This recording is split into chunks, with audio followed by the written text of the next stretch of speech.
Here's how to fix the failed to connect to server connection aborted by peer in Hytale. First, open your computer search and type View Network Connections, then click on the result. Locate your active network connection, usually Ethernet or Wi-Fi, right-click it, and select Properties. In the Properties window, find Internet Protocol version 4, TCP/IPv4, and click Properties.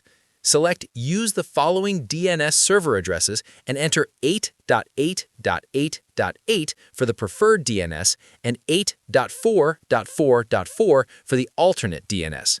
Make sure Validate Settings upon exit is checked, then click OK. Next, open your computer search again and type Date and Time Settings. Click on the result and ensure both Set Time Automatically and Set Time Zone Automatically are turned on. Once that's done, click Sync Now to make sure your system time is fully updated. If the error still occurs, it might be because your version of Hytale doesn't match the version your friend or other players are using. In that case, update your Hytale launcher to the latest version. This should resolve the connection issue. And that's it.